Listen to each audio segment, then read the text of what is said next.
comment exporter, en cliquant seulement sur un bouton, une plage spéciale d'une feuille de calcul sur LibreOffice.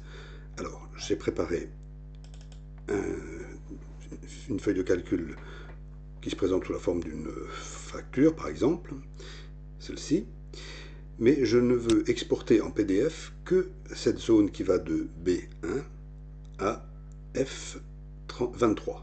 Je ne veux pas la colonne A, je ne veux pas la colonne G. C'est pourquoi j'ai marqué que ceci, à droite et à gauche, ne doit pas apparaître dans le PDF. Alors, comment ça va se passer? Eh bien, je vais d'abord aller récupérer le texte de la macro que tu vas retrouver dans le lien que je vais mettre avec la vidéo. Alors, cette macro, voilà, je la sélectionne, donc CTRL A pour avoir sélectionné tout le texte. Je fais un CTRL C, ou si tu préfères, clic droit, copie. Je n'ai plus besoin pour l'instant. Je vais aller donc mettre le texte dans les macros. Alors, outils. Dans macros, la première fois, il faut aller sur gérer les macros, et non pas éditer. Gérer les macros, basique. Cette macro, je veux qu'elle ne fonctionne que pour cette feuille de calcul, mais pas pour tous les fichiers que j'ouvrirai sur LibreOffice. Donc, je vais la lier simplement à facture d'essai, qui est le nom de ma feuille de calcul, et non pas dans les macros ici. Donc, je clique sur le plus ici, ou alors là, je vais cliquer ici, sur facture d'essai. Je vais demander un nouveau module qui s'appelle d'office module 1, ça me va très bien. Voilà, donc je suis dans facture d'essai. Dans le standard, j'ai le module 1 qui m'a préparé une macro vide. Alors je la sélectionne pour la remplacer. CTRL V par, ou alors j'aurais pu faire clic droit, coller, par la macro que je viens de récupérer. Voilà. Dans cette macro, la seule chose qu'il faut modifier, c'est la zone. Donc c'est presque dès le départ, la plage qu'on veut exporter en PDF tous les jours, enfin à chaque fois. Donc c'est ici que tu modifies, donc de la première cellule à la dernière. Pour moi, ça va être de B1 à F23. Une fois que c'est fait, on peut refermer l'éditeur de macro. Voilà. J'enregistre pour que ça fonctionne bien. Maintenant, j'aurais voulu que cette macro fonctionne avec un simple bouton, parce que je pourrais bien sûr la lancer en faisant outils, macro, exécuter la macro. C'est comme ça qu'on peut vérifier qu'elle fonctionne au départ. Et là, elle est surlignée, exporter PDF en plage en PDF. Si je fais exécuter, ça va marcher. Bon, très bien. Mais je veux que ça fonctionne avec un bouton. Ici, sur cette macro, j'ai remarqué que LibreOffice n'a pas accepté que je fasse insertion d'une simple forme, par exemple un rectangle, et qu'on lirait à la macro. Ça fait bugger LibreOffice. Donc, on ne va pas le faire comme ça, on va le faire comme il est bon de le faire. Alors, je vais repartir de zéro. On va le faire avec un éditeur de boutons de formulaire. Donc, au cas où ça n'apparaît nulle part, tu fais affichage, barre d'outils, tu as contrôle de formulaire, voilà, qui peut se présenter, alors là il est horizontal, mais il peut se présenter sous la forme verticale, on s'en fiche. Tu vérifies bien que le mode de conception va être cliqué pour activer toutes les rubriques possibles, et nous on va choisir bouton. Bouton qu'on va dessiner, alors je vais le placer là par exemple. Maintenant je fais un clic droit dessus. Propriété du contrôle. Ici, dans propriété du contrôle, onglet général, alors le bouton numéro 1 c'est lui, on ne le change pas. L'étiquette c'est ce qui apparaît sur le bouton, alors là on va remplacer, on va mettre export en PDF par exemple. Le bouton sera activé, visible, alors imprimable, ben, par exemple on peut dire tiens non, je ne veux pas qu'il soit imprimable, comme ça si toutefois il débordait sur la partie qu'on veut exporter, ça n'apparaîtrait pas, c'est mieux. Par contre, je vais descendre un petit peu parce que je voudrais changer la police. Donc la police, là, je vais dans les trois petits points. Je vais lui mettre une police toute bête, hein, Arial Black. Je vais la mettre au 12 peut-être, on va tenter de voir ce que ça donne. 12 Arial Black, normal, voilà, oui ça suffit, c'est bien. Maintenant ça c'est fait. Le reste, s'il n'y a pas besoin, on laisse comme ça. Événement. Quand est-ce qu'on veut que la macro se lance? Eh bien, moi je le fais toujours, alors non pas quand la touche, hein, parce que c'est pas une touche de clavier qu'on va toucher, c'est la souris. Donc c'est quand le bouton de la souris sera relâché. Alors je préfère relâcher plutôt qu'enfoncer, c'est comme ça d'ailleurs que fonctionnent tous les boutons. Ça permet, si au moment où on clique, on s'aperçoit qu'on fait une erreur, eh bien, en ne lâchant pas le clic et en glissant notre souris hors du bouton, ça ne lance pas l'action. Donc c'est plutôt quand le bouton de la souris est relâché. Si tu ne vois pas les trois petits points, bien sûr, tu décales pour bien les voir. Voilà, donc bouton de la souris relâché, hop, assigner une action. Alors quand le bouton de la souris est relâché, quelle action va-t-on assigner? Eh bien une macro. Une macro, je clique sur macro et c'est bien celle qui est dans mon fichier facture d'essai pour moi, module 1, exporter. Alors, exporter va lancer lui-même les autres morceaux de la macro, donc c'est que exporter, oui, ok. Donc c'est bien bouton relâché et l'export, donc je fais ok. Là, je peux finir ça. Maintenant, je pense à supprimer donc le mode de conception, je repasse en mode normal, donc tout est grisé, il n'y a plus de soucis, et j'enregistre bien sûr, j'enregistre mon fichier. Maintenant je vais le mettre en demi-page pour voir le résultat, donc ça c'est le fichier, parce qu'il est ouvert, hein, on a une deuxième ligne. Maintenant si je demande l'export en PDF, je clique, ici, exportation PDF terminée, fichier enregistré sous, alors on me donne le chemin, hein, c'est très pratique, donc sous facture d'essai.pdf.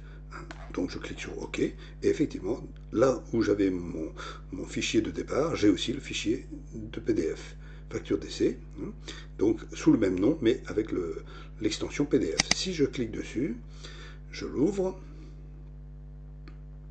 voilà, j'ai bien mon PDF sans la colonne A, sans la colonne G, donc ça correspond bien à ce que je souhaitais. Par contre, il y a deux choses qui me gênent, c'est ce mot feuille 1 et puis ce numéro page 1 que je ne souhaitais pas avoir dans le PDF d'une part, et puis d'autre part, je m'aperçois que bon, c'est pas très bien centré, hein, j'ai peu d'espace ici, beaucoup d'espace là, tout simplement parce qu'en fait, au moment, alors ça j'ai plus besoin non plus, au moment de l'exportation, eh bien, la macro, elle fait comme pour une impression, c'est-à-dire qu'elle sélectionne alors, voilà, elle sélectionne la zone, voilà ici, elle fait format zone d'impression définir, et puis, en réalité, elle récupère l'aperçu, ici, avant impression, et c'est ça qu'elle exporte. Et on retrouve feuille 1, page 1. Donc, ce qui peut être intéressant, c'est avant toute chose, la première fois et une fois pour toutes, c'est de régler cet aperçu pour qu'il nous convienne par rapport à ce qu'on souhaite faire. Hein. Donc, pour le faire, eh bien, déjà, on va formater la page. Alors, formater la page, bon, en général, il n'y a rien. Page, bon, ben là, pour l'instant, elle est bien, sauf que j'avais remarqué que soit les marges ne sont pas adaptées, donc on peut soit modifier la taille de la marge ici, soit on peut aussi demander que le tableau soit aligné en horizontal, en vertical, donc là voilà, il sera bien au milieu, hein, si c'est ça qu'on souhaite. Sinon, on peut modifier, par exemple, je mets 4 cm de marge à gauche, je pourrais en mettre 4 partout, etc. Bref, on fait comme on veut, on prépare notre aperçu. Bordure, bien, si on souhaitait des bordures, on le prépare aussi, il n'y a pas de souci. L'arrière-plan, ben, si on avait besoin de mettre une couleur. Par contre, l'entête, ben, c'est ça qui me gênait tout à l'heure, hein, parce que l'entête, c'est feuille 1, et ça me gêne. Hein. D'ailleurs, on le voit quand on voit éditer ici, voilà, c'est feuille 1. À la place, par contre, j'aurais pu mettre, concernant cette facture, règlement à 30 jours fin de mois, par exemple, Si je fais ça, OK, dans ce cas-là, quand l'entête, alors si je fais OK, voilà, règlement à 30 jours, fin de mois, ça apparaît, on peut faire ce qu'on veut, mais moi je vais supprimer l'entête. Le pied de page, c'est-à-dire page 1 ici, je vais aussi le supprimer, comme ça, voilà, j'ai ceci. Par contre, bon, j'estime que c'est pas hyper joli d'avoir l'alignement vertical. Je vais préférer mettre 4 cm en haut, en bas. Enfin, voilà, 4 cm en haut et à gauche, ça va se placer. Il n'y a pas de souci. Voilà, ok. Voilà, je trouve que c'est plus joli comme ça. Encore que, je vais même faire encore un peu mieux. Je vais même à droite aussi 4 parce que j'ai l'impression que ça décale. Donc je mets 4 partout. On va voir. Oui, c'est mieux. Voilà. Et donc en fait, maintenant, eh bien, ce sera sous cette forme-là que sera exporté le PDF. Je reviens sur la page normale. Je l'enregistre bien sûr. Et maintenant, si je fais export en PDF, alors je vais à nouveau remettre à droite pour qu'on voit bien.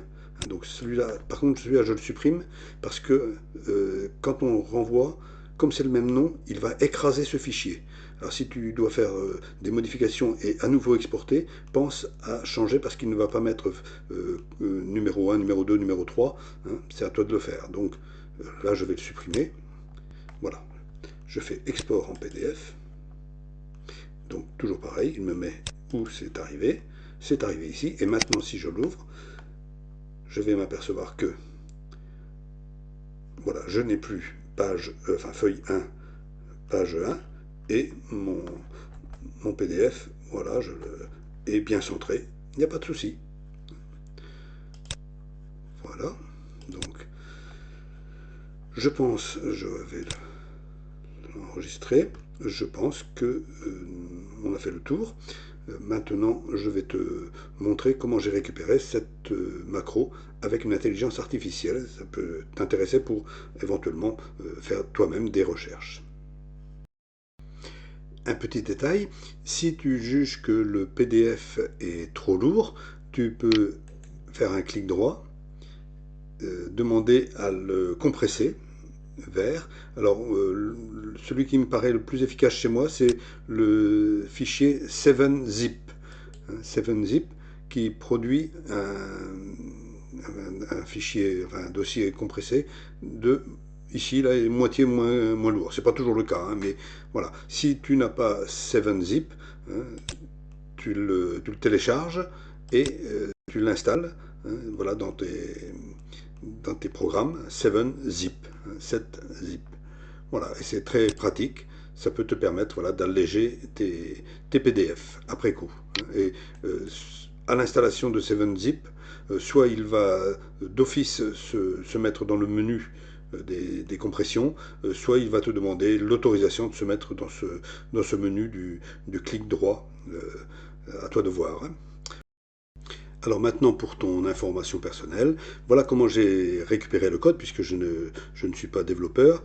Je me suis inscrit sur ChatGPT. J'ai posé la question, peux-tu générer un code en basique pour LibreOffice Calc afin d'exporter une plage de cellules en PDF? Alors voilà, il commence à me préparer le code, il m'a préparé tout le code et même une explication du code, ça c'est formidable. Une personnalisation parce qu'il y a effectivement des cellules qu'il faut modifier pour que ça nous convienne, très bien. Par contre, moi je me suis aperçu et je lui ai dit, le fichier exporté est vide ou ne peut pas, là j'ai fait une faute d'orthographe, j'en suis désolé, pas être ouvert par le lecteur de PDF. Peux-tu vérifier ton code? Je comprends le problème, me dit-il. Bon, il me repropose un autre code avec toujours des modifications, des points importants. Mais je m'aperçois que je n'avais pas demandé à ce que le nom du fichier soit le même à la sortie qu'à l'entrée. Donc je lui précise, je souhaite que le nom du fichier exporté soit le nom du fichier de travail avant l'extension. Bien, d'accord, pour que le nom, allez hop, il me lance un nouveau code, toujours des explications, c'est bien, un exemple. Par contre, quand j'ai voulu le faire, LibreOffice a refusé. Alors je lui signale que LibreOffice refuse le code. Peux-tu le vérifier? D'accord, je vais simplifier, corriger le code. Il me repropose un nouveau code.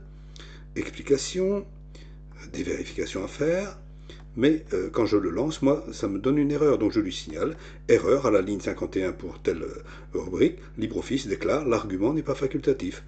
Merci pour cette précision. Hop, il me repropose un nouveau code, des explications, le résultat, mais j'avais encore un problème, donc je lui resignale, erreur à la ligne 55, LibreOffice déclare, sous procédure, ou procédure fonction non définie. Bon, l'erreur que vous voyez est liée à tel problème, d'accord, il me repropose un autre code, des explications sur le changement, les résultats attendus. À nouveau, il y avait encore une erreur. Je lui signale l'erreur en copier-coller, je lui en mets ce que LibreOffice déclare. Il répond, l'erreur, ça vient probablement de telle chose, solution, et il me repropose à nouveau un code, des explications, le résultat attendu, et me dit cette version devrait maintenant fonctionner sans générer d'erreurs liées aux permissions ou à l'accès aux fichiers. Et effectivement, c'est le code que j'ai récupéré et qui fonctionne pour moi. Voilà comment on peut utiliser donc l'intelligence artificielle. On vit vraiment une belle époque. Donc si tu as besoin, tu peux essayer aussi toi de t'inscrire sur ChatGPT et utiliser une intelligence artificielle. C'est finalement relativement simple. Voilà, bonne continuation.